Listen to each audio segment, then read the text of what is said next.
So can I Naivedya? Yes, yes. So Mahi Nigam, yes. Sir, table या फिर पूरा paragraph? पूरा paragraph. The chemical changes are very important in our lives. And please listen it carefully, and someone will just justify it and define it. So please listen carefully. Yes, read it. A large number of substances are formed from them. Example, different metals are extracted from their ores with the help of a series of chemical changes. The ozone layer in our atmosphere protects us from harmful UV radiations coming from the sun. Ozone absorbs these radiations and breaks down to oxygen.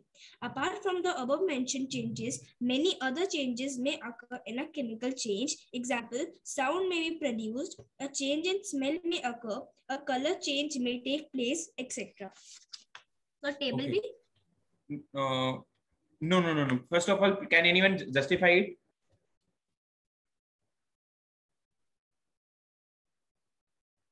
मैं बताऊं? Yes, Ojas Gupta.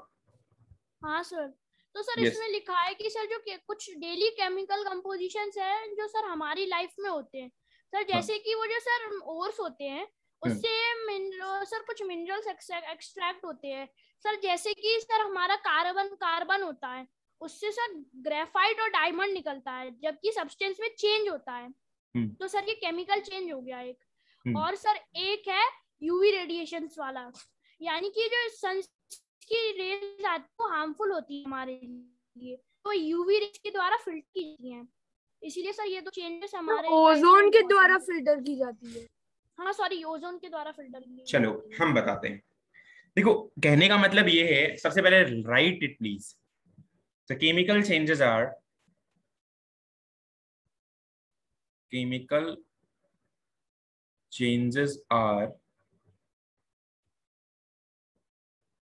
very important in our life. Okay.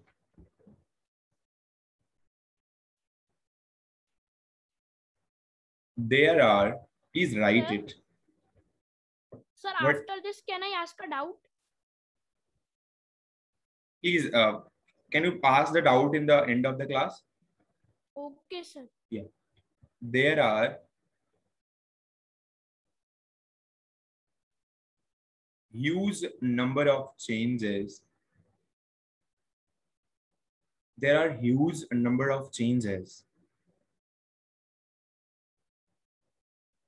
that can occur. Huge number of changes that can occur in our lives. In our life. And surrounding us.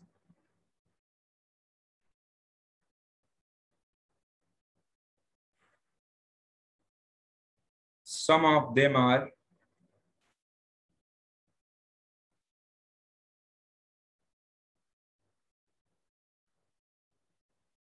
chemical changes in which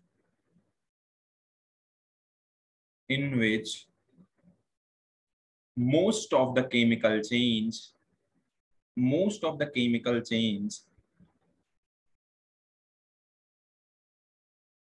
is important in our life.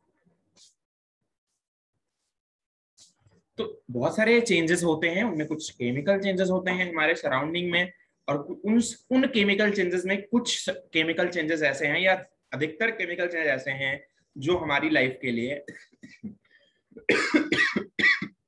Important role play करते हैं। Okay, yes sir.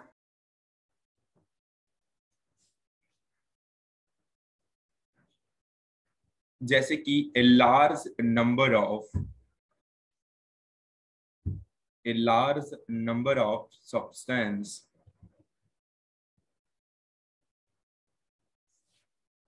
are formed by chemical change जो कि हमारे लिए necessary हैं। जैसे बहुत सारी आपको मैंने जब क्लास 7th स्टार्ट की थी, आई थिंक 7th में नहीं शायद 8th में, स्टार्ट में हमने कई सारी टाइप की ओर्स की बात की थी। 7th में ही है? Okay okay okay, no problem. So metallic ores बहुत सारी होती है। ऐसे मेटल्स जो होते हैं, मैंने एक बार आपको शायद बताया है कि जो मेटल्स होते हैं, जो मेटलिक ओर्स होती हैं, वो जो भी ओर्स होती हैं वो हमारे लिए इसलिए इंपॉर्टेंट है क्योंकि हमें मेटल्स जो फाइंडिंग होती है वो ओर से ही होती है। कभी अच्छा आपको ऐसा लगता है कि ऐसे लोहा या फिर जो भी हमारे पास मेटल्स है वो कभी फ्री फॉर्म में क्यों नहीं मिलती है? आपको मैंने जनरल केमिस्ट्री में तो काफी कुछ डिस्कस किया है इसके बारे में। ओर्स का मतलब समझते हो सर? जैसे कि कार्बन जो उसमें मिलता है सर। नहीं नहीं, ओर्स का मतलब है कि कंबाइंड फॉर्म में। जैसे अभी कंबाइंड फॉर्म, बिल्कुल, जैसे अभी आयरन है तो आयरन एक सिंपल फॉर्म का आयरन, जैसे सोना है। अब जो एयू होता है या फिर जो सोना होता है वो जनरली वो कंबाइंड फॉर्म में नहीं मिलता है, वो प्योर फॉर्म में होता है। बहुत बहुत शॉर्ट इम्प्योरिटीज होती है उसमें, बहुत छोटी। तो इस रीजन की वजह से वो ज्यादा चमकदार भी होता है और रिएक्टिव नहीं होता उतना। तो हमारा जो जो मेटल ऐसा है जैसे कि हमारा सोडियम है, मैग्नीशियम है, एल्यूमिनियम है, इनके जो सब्सटेंसेस मिलते हैं या जो इनको हम अर्थ क्रस्ट है या फिर जहां से भी हम फाइंड करते हैं वहां पर देखते हैं कि कंबाइंड फॉर्म में होते हैं। अब कंबाइंड फॉर्म में होने का रीजन क्या है? क्योंकि ये रिएक्टिव है। क्या यस गलत बात है? नहीं सर, वो वरना रेस्ट कर जाएगा। बिल्कुल, आयरन या कॉपर रस्ट ही नहीं, बहुत सारी केमिकल प्रॉपर्टीज होती हैं और जगह रिएक्शन कर सकते हैं। केवल रस्टिंग ही नहीं है, और भी चीजें हो सकती हैं। ब्लैकिश हो सकता है, वो कलर चेंज कर सकता है, एलोइस हो सकता है, कोई मेटल कोई अपने डिफरेंट प्रॉपर्टीज हो कर सकता है, कोई इलेक्ट्रिसिटी फ्लो कर सकता है, कई सारे नेचर हो सकते हैं उसके अंदर।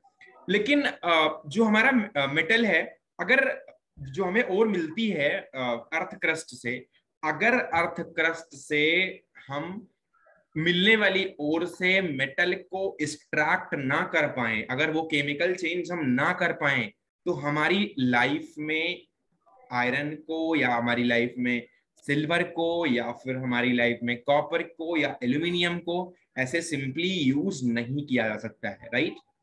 क्या हम एल्यूमिनियम का जो जैसे मान लो कॉपर पायराइट होता है, CuFeS2 एक फॉर्मूला है, वो कॉपर और आयरन के मिक्स्ड फॉर्मेट में मिलता है, CuFeS2। चलो आगे चल के डिस्कस होगा क्लास 9 में, लेकिन फिर भी मैं बता रहा हूँ। अब जैसे आयरन है, iron ferric oxide, ferrous oxide तो बताया ना क्लास में तुम्हारे, FeO और Fe2O3 बताया है ना? तो मैंने बोला अब जैसे आयरन है, Fe2O3 में भी पाया जाता है, FeO में भी पाया जाता है। तो अगर हम उसको एक्सट्रैक्ट ना कर पाए ऑक्सीजन के फॉर्म से, तो वहां पर हम क्या इजीली यूज कर सकते हैं उसको? मतलब अगर उसमें से अगर मैं केमिकल चेंज ना कर पाता तो इजीली यूज नहीं कर पाता ना। तो ये जो हमारे लाइफ में ये जो मेटेलिक प्रॉपर्टीज में चेंज होता है, जो मेटल को हम और से फाइंड करते हैं, उसकी वजह है केमिकल चेंज। और अगर केमिकल चेंज नहीं होता तो और से हम मेटल को नहीं फाइंड कर पाते और अपनी लाइफ में उसको हम यूज नहीं कर पाते, हर जगह इम्प्योरिटी ही पाते। चलो एक वो बात हो गई। जैसे अब ऑक्सीजन है, ऑक्सीजन क्या करती है? ऑक्सीजन से पहले चलो ओजोन की बात करते हैं। ओजोन लेयर है आपके एटमॉस्फेयर में, ये तो पता होगा। ओजोन लेयर के अंदर, ओजोन लेयर क्या करता है? यूवी रेडिएशन जब आती है तो ओजोन लेयर उनसे रिएक्शन करता है और ऑक्सीजन और नेसेंट ऑक्सीजन बनाता है। नेसेंट ऑक्सीजन आपको बताया क्या होता है? No sir. ऑक्सीजन एटम, मतलब O3 टूटता है और O2 और O में टूट जाता है। मतलब एक तो ऑक्सीजन बनाता है और एक नेसेंट ऑक्सीजन, ये ऑक्सीजन अकेले है, ऑक्सीजन एटम कह सकते हो। तो ये जो O2 होता है, ऐसे ऑक्सीजन के बनने की वजह से ही वो जो रिएक्शन होती है ओजोन की यूवी रेडिएशन से, अगर वो रिएक्शन नहीं होती तो ऑक्सीजन इतनी मात्रा में प्रोड्यूस नहीं होता। तो हमें जब ऑक्सीजन इतना मात्रा में प्रोड्यूस होता है तो वो ऑक्सीजन हम कंज्यूम करते हैं, वो एटमॉस्फेयर से आसपास फैलता है और रहता है। और भी सोर्सेज हैं ऑक्सीजन के, अब जैसे वाटर भी है, लेकिन फिर भी वो एक सोर्स है। उससे भी हमें जो बेनिफिशियल चीज मिल रही है वो ये है कि ऑक्सीजन उसे फाइंड करे, जबकि वो एक केमिकल चेंज है। ऐसे बहुत सारे केमिकल चेंज है। जैसे अब मेटेलिक प्रॉपर्टी में चेंज अगर हुआ तो जैसे मेटल का कलर हम बदल सकते हैं केमिकल प्रॉपर्टी चेंज करके, या केमिकल जो मेडिसिन वगैरह बनती हैं वो हमारे लिए कितनी बेनिफिशियरी हैं। अगर आज में केमिकल चेंज करने के लिए नहीं सक्षम होते हम लोग, तो फिर उसकी वजह से केमिकल चेंज नहीं होता, और केमिकल चेंज अगर नहीं होता तो हमें मेडिसिन नहीं मिलती। या फिर मेडिसिन, या फिर जो भी आप कह सकते हो कि आपकी लाइफ में जो यूज किया जाता है केमिकल टर्म, जैसे कि एसिड बेस भी बोल सकते हो या सोप बोल सकते हो, कुछ भी चीज हम अगर लाइफ में यूज कर रहे हैं जिसमें केमिकल अवेलेबल है, अगर केमिकल चेंज नहीं होता तो वो चीजें हमारी लाइफ में नहीं होती। तो हमारी कहने का मतलब है कि केमिकल चेंज हमारी लाइफ में बहुत ज्यादा इंपॉर्टेंट रोल प्ले करते हैं। कुछ केमिकल चेंज ऐसे हैं जो हमारे लिए नेसेसरी नहीं भी होते हैं, जैसे अब रसिंग ऑफ आयरन ही एक तरीके का केमिकल चेंज है। अगर आयरन में वाटर और ऑक्सीजन की प्रेजेंट में रख दिया जाए तो रसिंग हो जाती है, but that is not desirable, that is undesirable change, right और not? Can anyone explain?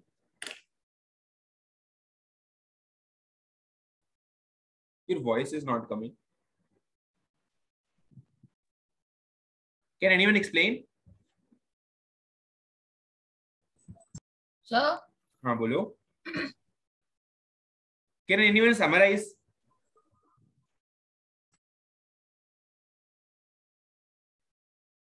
Sir, can I tell? इसीलिए कहानी नहीं सुनाता, मैं Sir, लिखाता हूँ. Sir, can I tell? बोलो. सर जैसे कि आपने बताया O3 होता है ओजोन, वो टूटता है सर, वो नैक्रिलाइज से क्या था वो टर्म सर, कोई ऑक्सीजन था, और सर वो O2 sir means normal oxygen में टूटता है। तो सर उसके बाद क्या होता है कि सर वो जो ऑक्सीजन फॉर्म होता है सर, वो हमारी कुछ डेली लाइफ की चीजों में यूज होता है, कि जैसे कि सर उसका कंपोजिशन होता है ना, वो जरूरी है। अगर सर हम ये सब नहीं कर पाते तो काफी सारी चीजें हमारे उसमें नहीं हो पाती सर, जैसे कि सोप। सर सोप हम नहा कैसे पाते सर विदाउट सोप? सर बाकी कपड़े को धोना, बाकी सर बेकिंग सोडा भी यूज होता है हमारे फूड में। तो सर ऐसे बहुत सारे। चलो, हमें पता है जब हम कहानी सुनाते हैं तब तब आधी जनता बोल्ड हो जाती है, तो please write down, please write down firstly and then I will explain it again.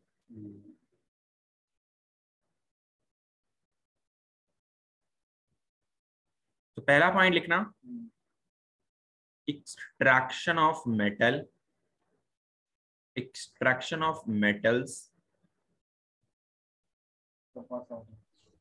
Sir आपको उस ऑक्सीजन का फिर से नाम Sir, बता is this सकते a हैं? new topic or nascent बेटा उसी के आगे लिखना है आपको, उसके जो यूजेस हैं केमिकल रेमेडी। पहला ऑप्शन है, पहला पार्ट मैं बता रहा हूँ, extraction of metal from ore. Sir can you write the spelling of nascent oxygen? भूल जाओ nascent oxygen. Nascent oxygen is a atom, oxygen of atom. Nascent oxygen मतलब हिंदी उसकी उदासीन होती है, उदासीन मतलब अकेला ऑक्सीजन, बेचारा ऑक्सीजन जिसको बोलते हैं, ठीक है। उसके साथ कोई भी कंबाइंड होने के लिए नहीं है, जबकि ऑक्सीजन की ये प्रॉपर्टी है कि वो O2 मॉलिक्यूल बनाए या O3 मॉलिक्यूल बनाए या O2 के फॉर्म में एग्जिस्ट करे, लेकिन वो अकेले आ रहा है तो मतलब वो अकेला हो गया बेचारा, तो दैट इज नेसेंट या दैट इज बेचारा। ओके चलो, तो extraction of metal from ores, अगर केमिकल लिख लो यहाँ पर,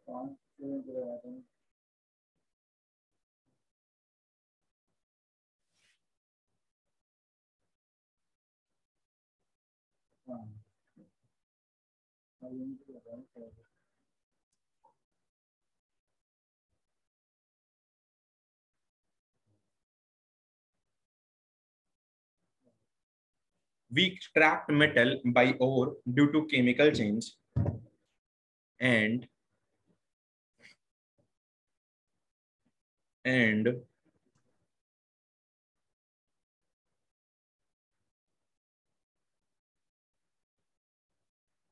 metals are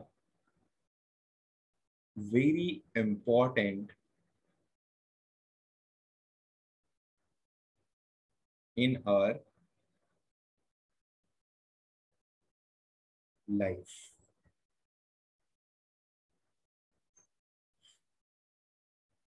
Second,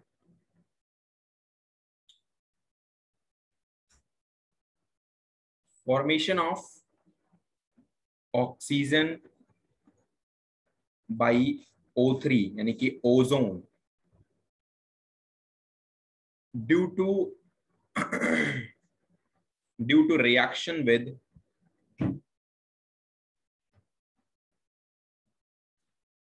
UV rays, formation of oxygen by O3 ozone due to reaction with UV rays is also a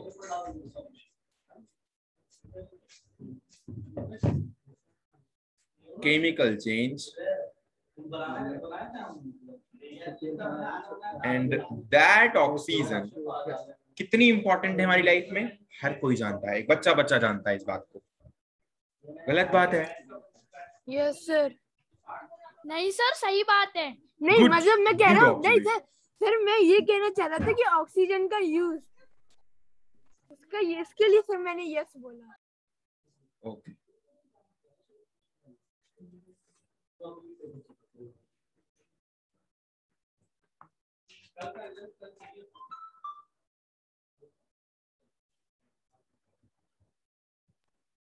Sir, what you have written second last word, change and heat. ऐसा बता भी दिया, and that O2. and that oxygen is how much important, everyone is knowing.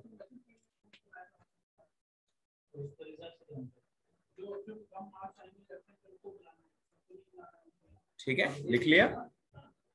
Yes sir. चलो page number, page आपकी booklet है उसमें page number 64 पे एक सीरीज लिखी हुई है। यस सर, लिखी तो है। Sir 2 minutes sir, 2। अरे यार लिख भी नहीं पाता, जो चीज इतनी अच्छे से बता दी मैंने, 1 घंटे से वही चिल्ला रहा हूँ, लिख भी नहीं पा रहे हो, एक लाइन पढ़ाई है। सर वो टेबल या वो फ्लो चार्ट? अरे वही टेबल, सॉरी सर वहाँ पे table burning of magnesium in air लिखा रहा है। हाँ हाँ ओके यस सर। क्या can you read? Yes sir.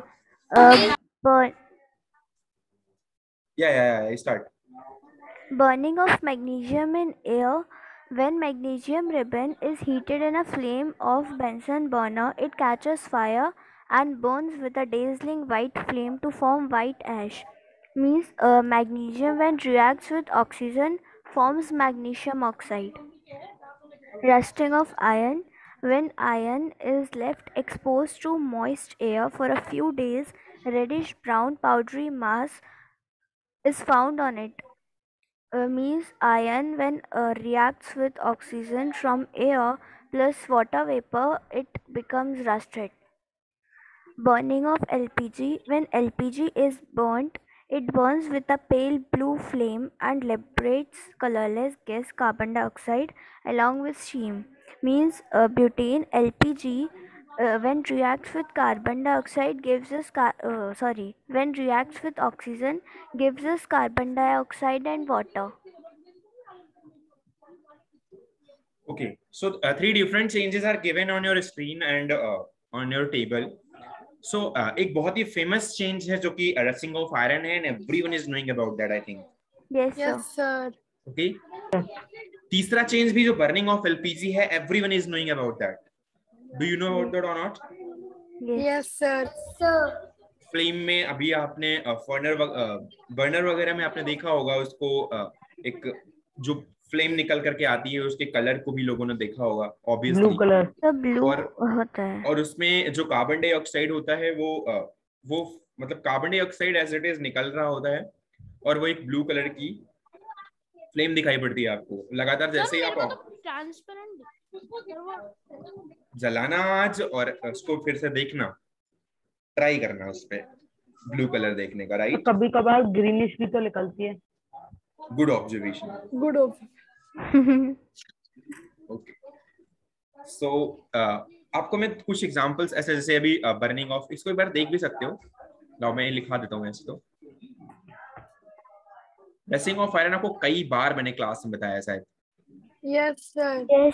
तो रसिंग ऑफ उसकी आयरन प्रिवेंट के लिए आपने भी टेक्निक बताई थी, प्रिवेंट कैसे। हाँ, तो रसिंग ऑफ आयरन में जब क्या किया जाता है, इसको एयर में ऐसे छोड़ दिया जाता है, मॉइस्चर युक्त एयर या मॉइस्ट एयर। मॉइस्चर का मतलब होता है मॉइस्चर युक्त एयर, मतलब पानी से भरी हुई हवा, ऐसी हवा जहां पर पानी भी अवेलेबल हो सकता हो या फ्लो कर सकता हो। फ्लो का मतलब ऐसा नहीं कि मतलब फ्लो वो एज ए स्टीम करे, एज ए स्ट्रीम करे, बस वो फ्लो ऐसा भी हो सकता है कि वो मॉइस्चर किसी भी रूम में कभी ज्यादा होगा, आपको पता चल रहा होगा कि कहाँ रूम में किस जगह पे मॉइस्चर ज्यादा है, या फिर एटमॉस्फेयर में भी आप बारिश के टाइम में या फिर आप फॉग के टाइम में देखते हो, आप ह्यूमिडिटी वगैरह आपको दिखाई पड़ती है।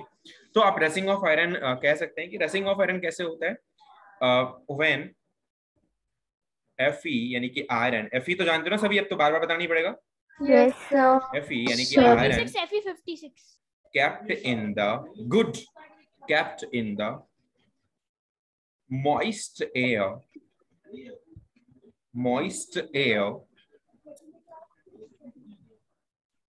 a few days. तो ये सब केमिकल चेंज के एग्जांपल है बेटा, ठीक है, example of chemical change. Yes, sir. I've written examples. So also. kept in the moist air a few days. So we will observe that. हर किसी ने आई थिंक ऑब्जर्व भी किया होगा इस चीज को. Yes, sir. उस पर रेड हो सकता है. आपके घर के जो सबसे ऊपर वाला जो फ्लोर होगा, उसके सबसे बाहर वाले जो सीढ़ी गई होगी, जो सबसे ऊपर वाले फ्लोर पे जाती होगी, वहां पर मोस्ट ऑफ द केसेस में देखते हैं घरों में कि वो आयरन के ही दरवाजे लगवाते हैं.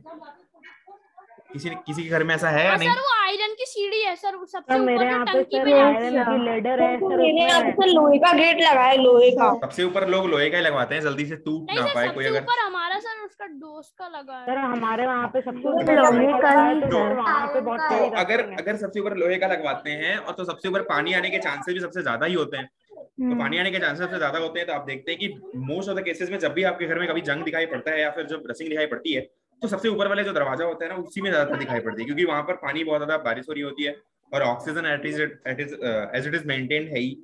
तो ऑब्वियसली वहां पर जंग आपको दिखने को मिल जाएगी. जंग या फिर रसिंग जिसको बोलते हैं. बहुत लोग बहुत स्टैंडर्ड होंगे तो उनको जंग नहीं समझ में आ रहा होगा. और सर पेंट कर देते हैं तो जंग भी नहीं दिखती. पेंट एक प्रिवेंशन का एक तरीका है यार, वो तो बताया था मैंने पहले भी. हाँ सर, जिससे कि सर वो डायरेक्ट मॉइस्चर एशियन उसमें ना पेंट चले आता है जाए. सर, उसमें ऐसा क्या होता है ड्रेसिंग चलो ठीक है, आगे बढ़ते हैं. We will observe that reddish brown powderish या powder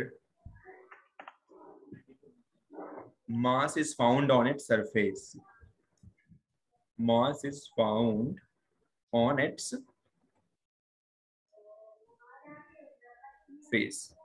दूसरा चेंज जो है वो बर्निंग ऑफ एलपीजी है. हर किसी ने लगभग देखा होगा इसको, इसलिए इन दोनों के बारे में मैंने पहले बात की है.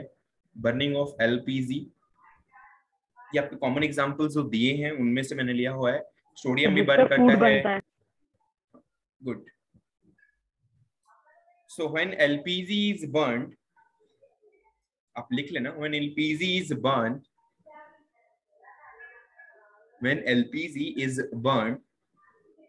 मेरा एक डाउट है.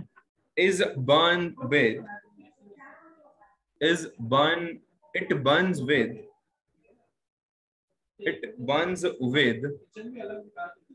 a pale blue flame. Please write it, please. Sir आपने जो स्क्रीन पे लिखा है वो कुछ भी नहीं दिख रहा sir. Burning of Actually, sir is not writing. Sir is only dictating. I had not written anything, so please write it. Okay. Sir, I can ask something. यार रुक जाओ यार, डेफिनेशन पूरी हो. बोलो क्या बोलो, पहले तुम पूछो, क्वेश्चन पूछो. नहीं ठीक है, अब सर नहीं बोलो, अरे बोलो यार, बोलो. तो मैं ये पूछ रहा था दैट सर वो विलेजेस वगैरह में सर चूल्हे जो होते हैं सर, उस पर अगर अपन अपना सर जो भी यूटेंसिल रखते हैं सर, वो ब्लैक कलर का हो जाता है. और सर जो एलपीजी होती है सर, उस पर हम वही सेम चीज करते हैं तो सर उस पर कोई वो नहीं होता.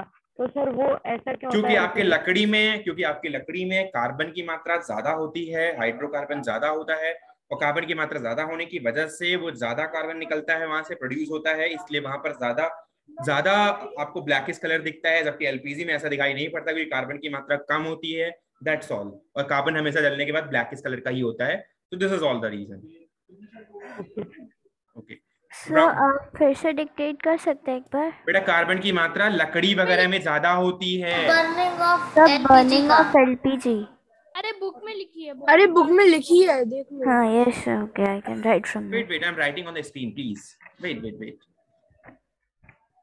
मुझे पता है कि एक भी लाइन में ऐसे ना लिखूं ना तो वो स्किप हो जानी है. सर मुझे लगा कि नहीं. when a LPG is burned,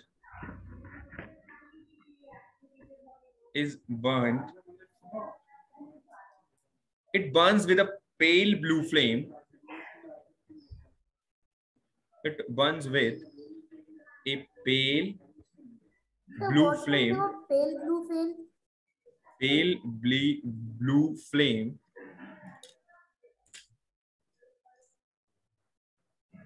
Pale blue flame.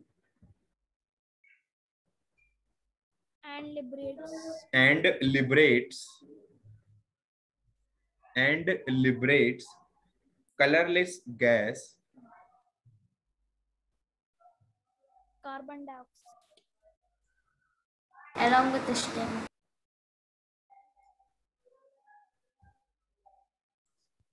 क्या बोल रहे थे? Pale blue flame. Pale blue का फ्लेम का मतलब होता है पीला नीला मिक्स्ड कलर. पीला नीला मिक्स्ड कलर, उसको पेल ब्लू फ्लेम बोलते हैं. Go on the Google and search it. Pale blue. बोलो बेटा. सर मेरा पेपर चालू हो गया है तो मैं लीव कर रहा हूँ. Any time you can leave please. Okay, so iron, तो यहाँ पर हमने दिखा दिया. और आयरन वाला जो एग्जांपल है उसमें अगर आप चाहो तो लिख सकते हो. आयरन होता है प्लस ऑक्सीजन होता है प्लस वाटर होता है. इसकी प्रेजेंट में ये क्या बनाता है? रस्ट बनाता है. वाटर क्या है? ये मॉइस्चर का काम करता है. ऑक्सीजन क्या है? ऑक्सीजन से रिएक्शन होनी है, आयरन की होनी है, और वाटर एक मॉइस्चर का काम करता है और एक रस्ट बनाता है. और इस प्रोसेस को क्या बोलते हैं? आधे से ज्यादा बच्चों को पता होगा, रस्टिंग बोलते हैं. ठीक है, ओके. रस्टिंग, हाँ रस्टिंग लिख लो. ठीक है. थर्ड ऑप्शन है the burning of magnesium. Magnesium बहुत ज्यादा रिएक्टिव होता है. आप लिख लो इसके बारे में. Burning of magnesium. ये एग्जांपल इसलिए बता रहे हैं क्योंकि ये एग्जांपल देखने पे पता चलते हैं, आपको दिखाई पड़ता है, इसलिए यहाँ पर केमिकल चेंज. अब अगर एक दवा से दूसरी दवा बनाई जा रही है तो वहां पर केमिकल चेंज में अगर लिखाता तो अभी आपको याद करना पड़ता. But this is example of your normal life जो आपको चारों तरफ दिखाई पड़ेंगी. तो अगर आप ये चीजें देखोगे तो आपको पता चल रहेगा भी और याद भी रहेगा. तो आपको बहुत ज्यादा एक्स्ट्रा रिएक्शंस वगैरह भी नहीं लिखनी पड़ेंगी. सो बर्निंग ऑफ मैग्नीशियम अगली बात है. सो मैग्नीशियम को जैसे ही मैग्नीशियम को ऑक्सीजन के कांटेक्ट में डाला जाता है तो ये इजीली गर्म होकर के ये लव या फिर इजीली ये तुरंत ही रिएक्ट कर जाता है ऑक्सीजन के साथ, और ऑक्सीजन से रिएक्शन करके ये जलने लग जाता है मैग्नीशियम. When magnesium या Mg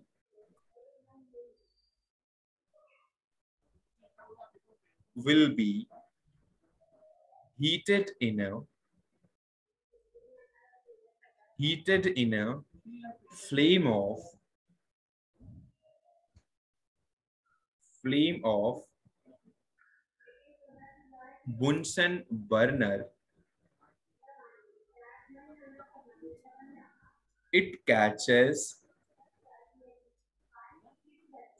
fire and burns with a dazzling white flame.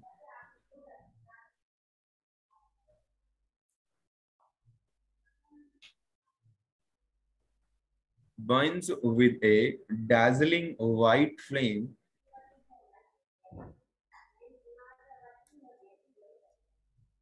या व्हाइट फ्लेम भी लिखो, कोई दिक्कत नहीं है. Burns with a white flame. लिख लिया था, कोई बात नहीं. लिख लिया तो कोई बात नहीं, नहीं लिखा तो व्हाइट फ्लेम लिख लो, कोई प्रॉब्लम नहीं है. सो इसकी रिएक्शन क्या होती है? एक बार रिएक्शन लिख लो. Mg plus O2 gives magnesium oxide. इसे ऑक्सीजन बोलते हैं, इसे मैग्नीशियम बोलते हैं और इसे मैग्नीशियम ऑक्साइड बोलते हैं. ओके.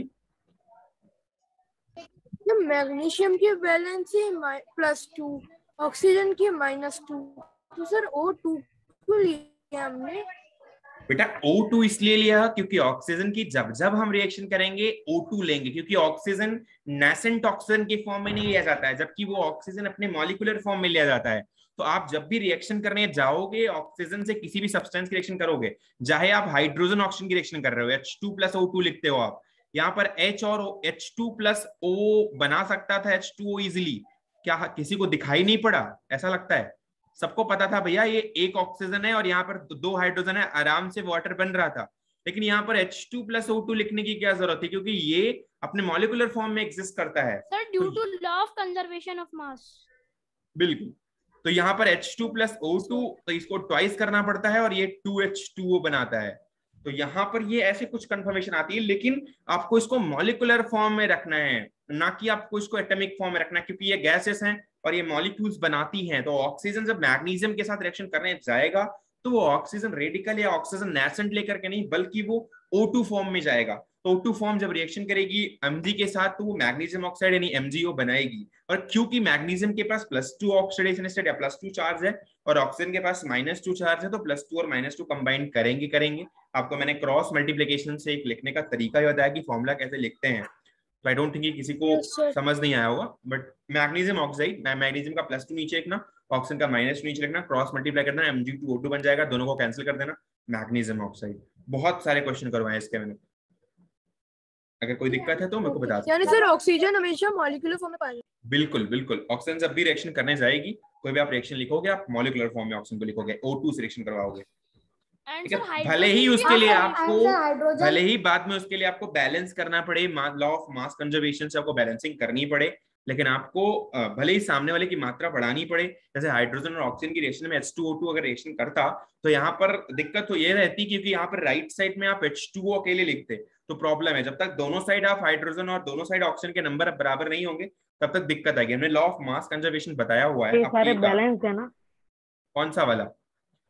नीचे वाला ना? नीचे वाला तो बैलेंस है, मैंने ऑलरेडी यहाँ पर ट्वाइस से मल्टीप्लाई कर दिया, ये देखते हुए क्योंकि ऑक्सीजन अपने डबल बंडल के साथ आ रहा है। तो आगे बढ़ते हैं, some common example of the chemical changes. एक सेकंड रुक जाइए।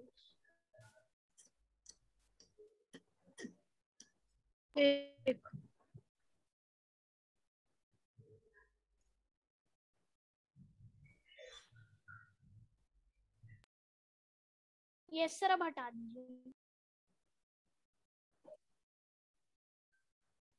सर, हटा दीजिए सर। यस सर अब हटा दीजिए। आ गया समझ में? Yes sir. Yes sir.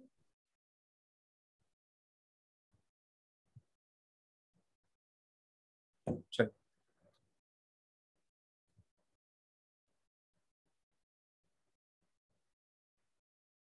some common example of chemical changes.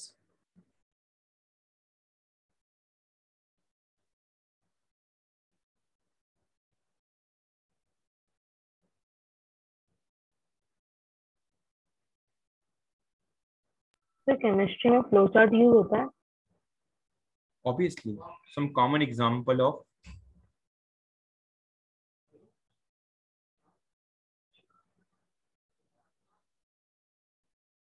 so what can anyone tell what you are just visualizing in the flow chart? Sir, about our digestion. Sir उसमें about of changes, kind of changes बताए हैं sir. हाँ, इसमें दो तरीके की चीजें हुई हैं, एक हुआ है फिजिकल चेंज और एक हुआ है केमिकल चेंज। तो कई सारी एक्टिविटी की गई है। नीचे जो बॉक्सेस बने हैं उन बॉक्सेस में डिफरेंट डिफरेंट एक्टिविटी लिखी गई है। जैसे कहीं लिखा है कि बबल्स बन रहा है, कहीं लिखा है कि the substance is dissolved into another substance और वो बबल बना रहा है, और कहीं पे लिखा है कि कोल्ड हो जाता है और उठाता है। कहीं पे लिखा है कि there was a change in a state, कहीं पे लिखा है कि there was a change in the shape but not new substance, कहीं पे लिखा है there was a change in the size but not a new substance. तो साइज में चेंज हुआ है, शेप में चेंज हुआ है, और उसके साथ साथ स्टेट में चेंज हुआ है, लेकिन कोई भी नया सब्सटेंस फॉर्म अगर नहीं हुआ है तो ऐसे केस में फिजिकल चेंज का एग्जांपल होगा।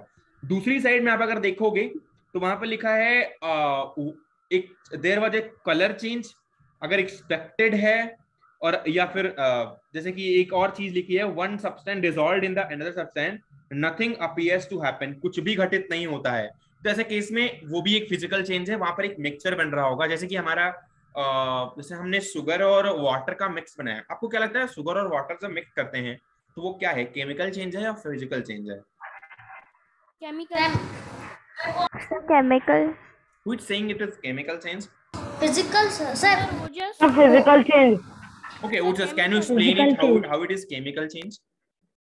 sir, because we dissolve the sugar in water. Sir, we dissolve the sugar in water. So sir, I think so according to the law of conservation of mass, it adds in that. And sir, after that, the chemical composition changes. Why you are saying every time the law of conservation of mass? Sir, question मेरा उस पे ही था इसीलिए. Is it this concept of whole chemistry, law of conservation of mass? Every time you will be just following the law of conservation. You are finding the pH value and you are just applying the law of conservation of mass. You are finding the color of the substance and you are just applying the law of conservation of mass. So not every time, no? Okay. Okay, sir. I'm just saying you. कोई और बताएगा?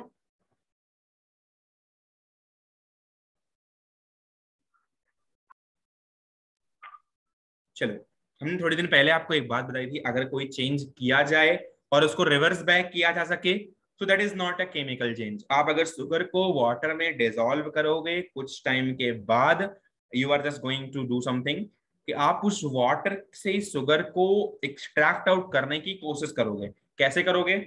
आपको क्या करना है, उसको आपको boil कर देना है. 100 डिग्री सेंटीग्रेड के आसपास बॉईल होगा, धीरे धीरे करके बॉईल करना है. बॉईल करते करते करते करते आप देखोगे कि जो आपका वाटर है वो वेपर बन के उड़ जाएगा और आपका शुगर आपको अलग मिल जाएगा और वाटर वेपराइज हो जाएगा. आप चाहो तो उसको साइड में लिक्विफाई करके आप लिक्विड बना सकते हो, आगे उसको किसी कोल्ड कंडेंसर से पास करके उस वेपर को. लेकिन फिर भी आपको ये करना है, अगर आप चेंज करना चाहो या अलग करना चाहो तो क्या आप अलग नहीं कर सकते शुगर और वाटर के मिक्सचर को?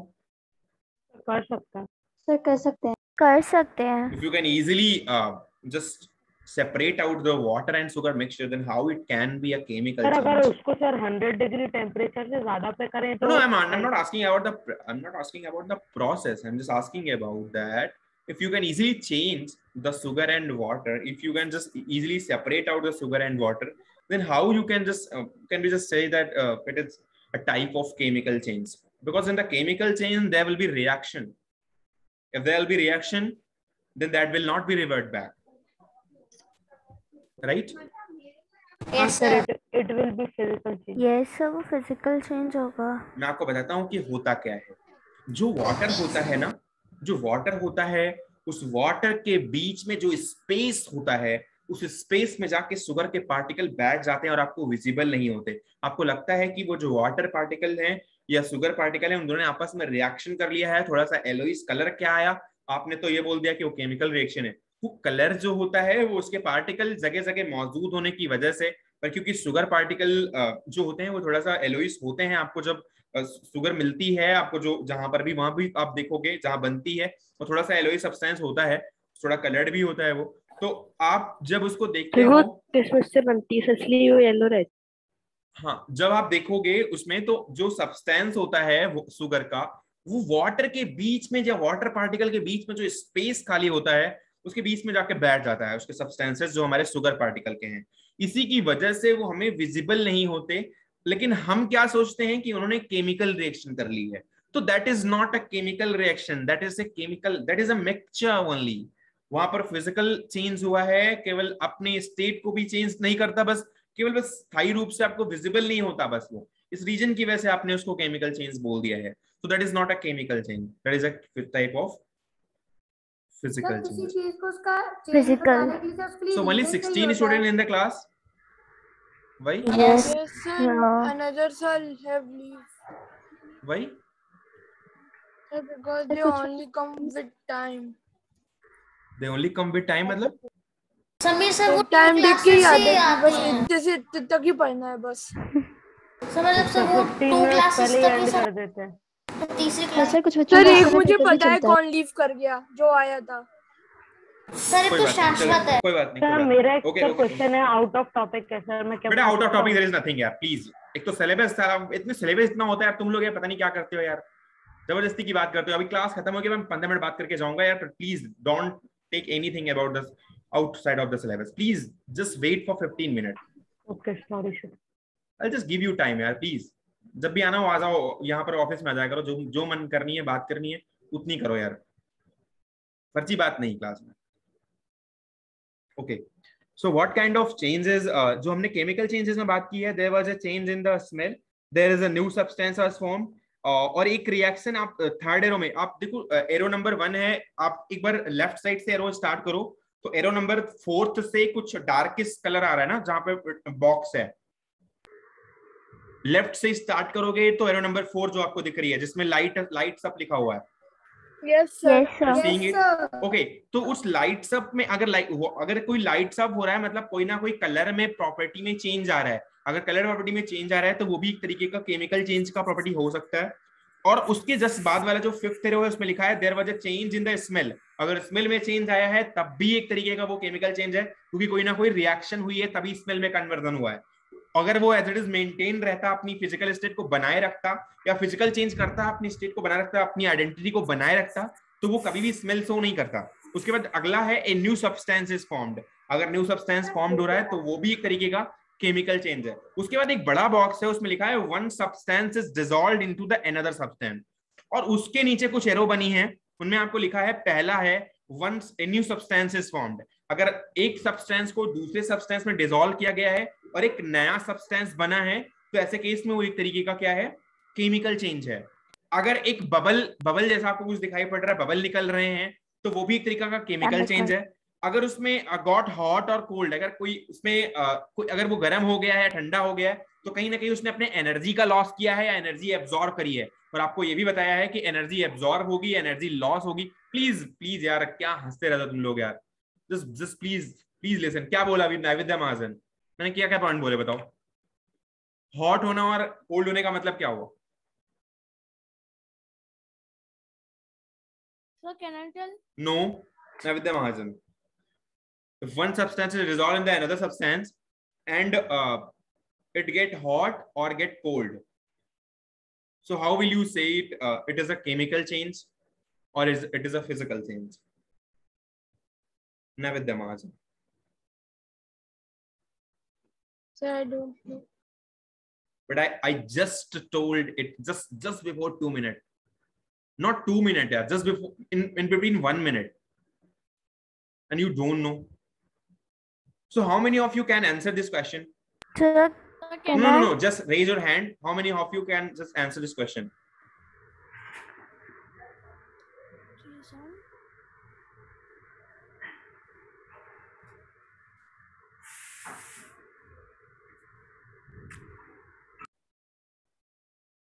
Only 4 of you. Arno Chaturvedi, can you answer this question? Sir, I was understanding that. हाँ, अंडरस्टैंडिंग। तो क्या अंडरस्टैंडिंग? देखो, जबरदस्ती फंसाने की कोशिश नहीं यार, मैं बहुत किया है सब यार, फर्जी बात नहीं। आता है कि नहीं आता है बताओ बस। सर आप सब समझा रहे थे, मैं समझा दिया था मैंने, 3 बार समझा दिया वही चीज। रेड क्यों हुआ और हॉट क्यों हुआ और कोल्ड क्यों हुआ, उसका एक प्रॉपर रीजन है केमिकल चेंज का। उसमें क्या रीजन है वो बताया मैंने अभी जस्ट। अगर तुमने नहीं सुना तुमको बोले को मैं लिखा दूं उसको तुरंत ही। वैसे आउट ऑफ द कॉन्टेक्स्ट है, वो सिलेबस का भी नहीं है, लेकिन फिर मैंने बताया फिर भी। मतलब 4 बच्चे हैं जो अभी एक्सप्लेन कर सकते हैं। Okay, Shreyas Singh Chauhan, can you explain it? Sir chemical change में sir energy lose sir hot होता है तब जब एनर्जी वो गेन करता है, और सर कोल्ड होता है जब वो एनर्जी लूज करता है। तो सर ये प्रॉपर्टी केमिकल चेंज की है। बिल्कुल, एक केमिकल चेंज की प्रॉपर्टी में आता है कि एनर्जी को वो या तो लूज करेगा या तो एनर्जी को वो गेन करेगा। एनर्जी लूज करने पे कभी कभी वो ब्रेक डाउन होता है या वो ब्रेक कर जाता है या फिर उसमें टूटना पॉसिबल हो जाता है, वो एनर्जी के देने की वजह से होता है। कभी कभी लूज करने में प्रॉब्लम्स आती है। मैंने दोनों चीजें पहले भी डिस्कस करी है कि या तो एनर्जी लूज होगी या तो एनर्जी लॉस करेगा और या तो एनर्जी गेन करेगा। दोनों ही type of the chemical change हैं, राइट और not? Yes, sir. Okay, so you have to see all the structure on this diagram, and you have to study up. अगर कुछ भी नहीं समझ में आता, you have to ask me anything about this topic, or I'll just start from the activity that is given. So you have to study the activity also that is given in your page number 64. So only one lecture has been remained in this topic, so I'll just cover it in the next class. So all the best. Can I read the activity? No, right now not. You can do it at your home, and I'll just start with the difference between physical and chemical change in the next class. Okay, so all the best for the examination, and please study well. Sir, can I ask one question that? Yeah, you can ask. You can ask. You can ask. Yes. Sir, it is in law of conservation of mass only. Sir, the second point, if characteristics of chemical change, the weight of the substance undergoing chemical change usually changes. So, sir, how the law of conservation of mass is applied here? बेटा weight change होगा तो एक by product भी तो निकलेगा ना. अगर मान लो H2O टूटा और उसने H2 बनाया और O2 बनाया, तो अगर वेट चेंज हुआ, इसका 18 हुआ और इसका अगर ट्वाइस हो गया, मान लो ये ट्वाइस हो गया, 2H2O था, इसने H2 दिया और O2 दिया, या 2H2 दिया और O2 दिया, तो यहाँ पर अगर मास 4 है और टोटल मास अगर 18 × 2 = 36 था, तो यहाँ पर भी तो मास आया ना इसका 32. तो ऑक्सीजन ने आधा कंटेन कर लिया, भले ही इसमें 4 आ गया, चेंज हुआ मास में तो ये 4 हो गया, लेकिन बाकी मास तो यहाँ पर अवेलेबल है ना, तो मास कंजर्वेशन को फॉलो कर ही रहा है. मींस सर इसमें हमको खुद से अप्लाई करना पड़ता है 2H2O फिर 2H2. नहीं, बात कहने का ये है कि एक सब्सटेंस जब केमिकल चेंज करेगा तो वहां पर अगर उसका मास चेंज हो रहा है तो केमिकल चेंज किसमें कर रहा है. अगर वो वाटर है, अगर आप केमिकल चेंज का हाइड्रोजन में देख रहे हो और उसके रिस्पेक्ट में मास निकाल रहे हो, तो ऑब्वियसली चेंज तो आएगा. यहाँ पर 4 और यहाँ पर 36 है, तो चेंज तो आएगा, लेकिन बाकी बचा हुआ मास ऑक्सीजन में गया है ना 32 के साथ, तो वो ओवरऑल मास तो कंजर्व रहा ना. हाँ sir, so according to it means same number of substance रहने चाहिए दोनों जगहों पर. बिल्कुल. Okay sir, thank you sir. All the best. मेरा क्वेश्चन है,